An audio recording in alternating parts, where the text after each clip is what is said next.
Big Boy Rides Again was a 1935 black and white Western. And this is in the public domain, and I love these old, obscure films. And truth be told, my reviews of these kind of films barely get any views on YouTube, but who cares? I talk about old films that I enjoy as a lark, and sometimes the more obscure, the better. And I watch a film like this, and I can't help but wonder, what was it like to be like a kid back in the 1930s and like heading to the theater to watch something like this? I mean, the film is barely an hour long. I wonder, was this billed as like a double feature? And if so, with what? The other Big Boy movie? In any case, this is a simple bubblegum Western, and I loved it. The story opens up with the character Big Boy Williams, played by Guinn Terrell Williams Jr. He's back again. He was in the other Big Boy film.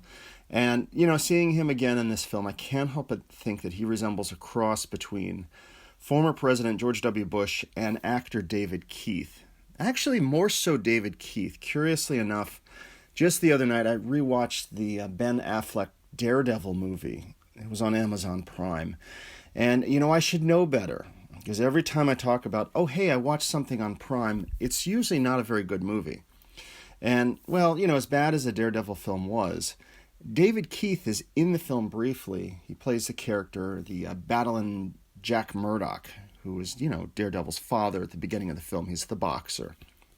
And yeah, I was the only one in the room to think, hey, David Keith looks just like Guinn Terrell Williams Jr.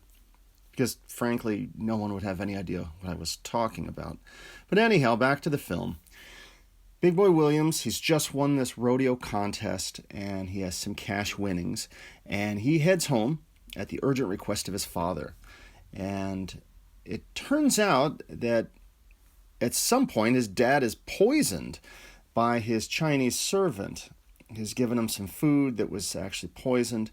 And, to be full disclosure, he wasn't actually played by a Chinese actor. That was how they did things back then, I guess. And also, a sub-note is his plot was never quite resolved. Now, look, I know you watch these old films, and you don't necessarily read into them too much, but he was sort of a glaring plot hole because he was there. You think he's like part of the gang that's trying to kill the hero or whatever, and then he just sort of vanishes. So, whatever. Watch the film. You can see what I mean. Not sure what his story was or where he went. But in any case, Big Boy and his buddy, played by, I think is Laffy McKee, they head back to the house. The will is being read, and we find out that Big Boy's dad, played by Charles K. French, has hidden away money in his ranch somewhere. But, alas, there is a masked stranger who is kind of snooping around. He kind of resembles the Shadow, with the black outfit, kind of the cape type thing, the hat, his face covered. He's sneaking around, trying to figure out where this money is, we assume. And he's also capturing away Big Boy's friends using chloroform. And it's up to Big Boy to figure out what's going on and who's trying to get his money. Oh, and he's also in love with Nancy Smiley.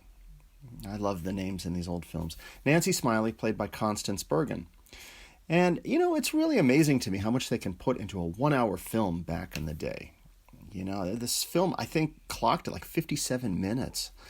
But you get action, adventure, you get lots of crazy professional wrestling, fighting, and the question is, does he get the money? Does he win the heart of his girl? Well, check out the film and see for yourself. So just closing thoughts, it's a fine little film. It's far from perfect. And like I just mentioned, the fight scenes often look more like professional wrestling matches. I would swear there's a scene when Big Boy is on the stagecoach that he tried to do an atomic drop on the Phantom. I kid you not, it really looked like it. And it was awesome. And, the film is grainy and choppy, which to me just sort of adds to the amusement and the nostalgia of this old film.